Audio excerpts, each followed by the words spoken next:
Welcome to Reef Diary, day 11. Each day I talk about what I did in my tank that day, and every day I have something to do. So today I decided I'm going to treat the tank for cyanobacteria. And I've got some older packages of Red Cyano RX that I had on hand. Look at that. This one's got white font, this one has white with a red outline. And then I have this one here as well, which is brand new off the shelf. So I'm going to use these up because one jar of this powder can treat 400 gallons, and my tank is 450. I'm also going to treat the frag tank at the same time because it's going through something as well. And I'm just going to clean it all up. So I'm turning off the protein skimmers on both systems. I'm going to mix up the additive. I'm going to pour it in, and then in 3 or 4 days, I'm not going to have any cyano anywhere in the system. Now in this one here, there's really not any present except there's a little bit trying to form on the sand bed itself. The glass is getting brown prematurely.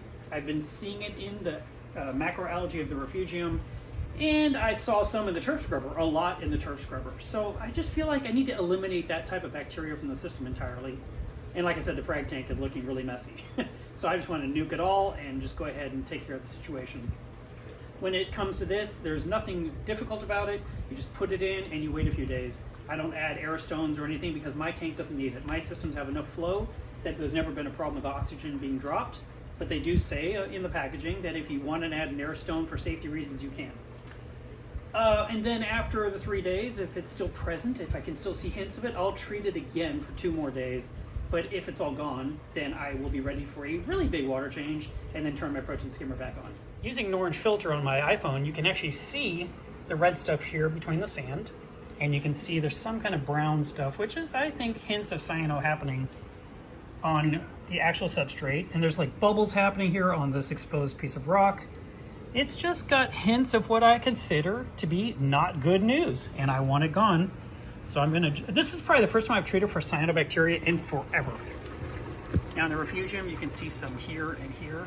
It's not a lot, there's just a little bit, but I just want it gone. In the back of the reef, there's really not much of any of it. It's essentially, I mean, there's a little tiny bit way down here on this bit of sand, but all this looks nice and clean. There's a little tiny speck in there. But the corals are looking really good. By the way, I want to point out this one here. I haven't talked about it at all. This is a yellow scroll turbinaria coral, and there was a huge shaded area that was essentially white or bleached, or whatever you want to call it, and it's turning yellow. So that's a good sign. And I want to talk about this patch right here. This is a area of just bone white sunset Montipora that is actually getting its color back. Here is a piece that looks nice and healthy and beautiful.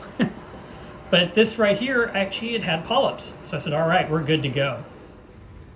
So for the frag system, I grabbed a little bit of salt water and I'm gonna put in 7 scoops, which is probably enough. And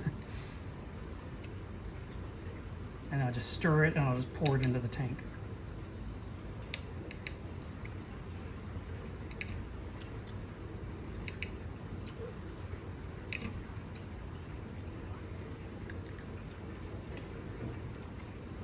I need to buy some plastic spoons. I'm all out. I like to use plastic spoons when I'm mixing up anything for the aquarium, just because I don't want to put metal in the salt water.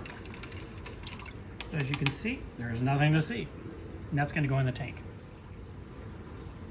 And for the reef tank, I'm going to go ahead and put in the whole jar, which is a lot. But it says one jar does 400 gallons, so that means I don't have to sit here and count out 40 scoops. So I'm going to stir my water, and it's tank water, as I'm adding it in. Because I don't want to have clumpy rocks at the bottom, I just want to have it completely liquefied. Or dissolved, I guess is a better term.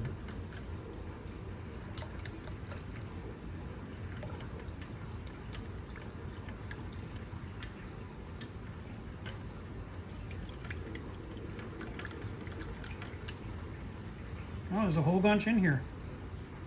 I might want to mix it up in a second cup and not use it all at once. You know, in other words, dose 2 or 3 of these red solo cups worth of solution. Yeah, that's what I'm going to do.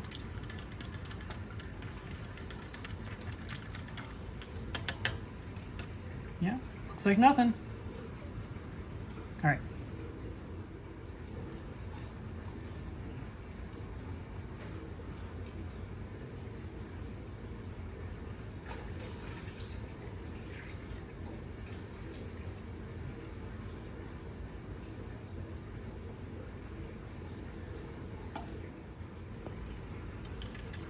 While we're stirring and adding powder and talking about cyano, I should mention that all the time, whenever people talk about cyanobacteria, others will say, don't use that medicine, treat the problem, don't use a Band-Aid, and I disagree with that advice.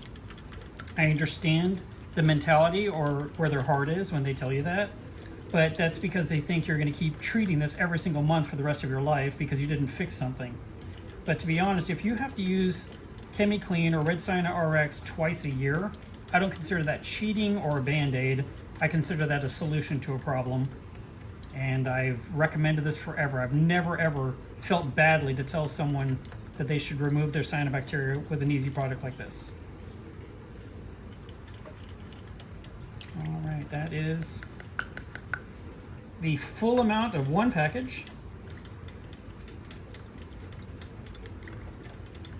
And then I'm going to use a little bit more because I want to have enough for my entire system.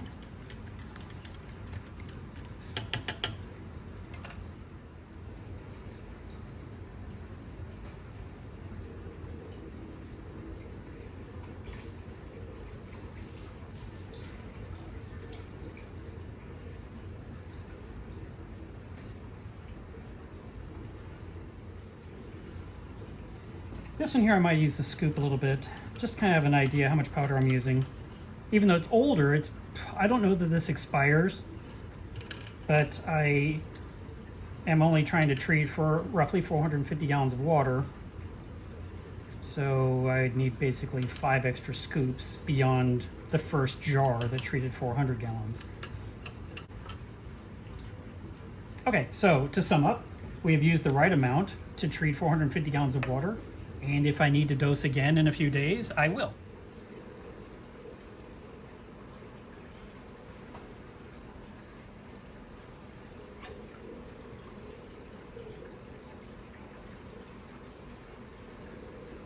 That's it. So since these are daily diaries, you'll actually see how this goes over the next few days and you'll get updates. You'll find out if it worked exactly as predicted, if I had to dose some more. And that's all I did with the tank today. I actually was not happy because the AC was still not working right. I think I spent several hours trying to fix it, and the house is now finally cooling off, which, thank goodness, because I like to be comfortable, and the tank does too. So that is it for today's diary, and you'll get more tomorrow. So be sure you're subscribed.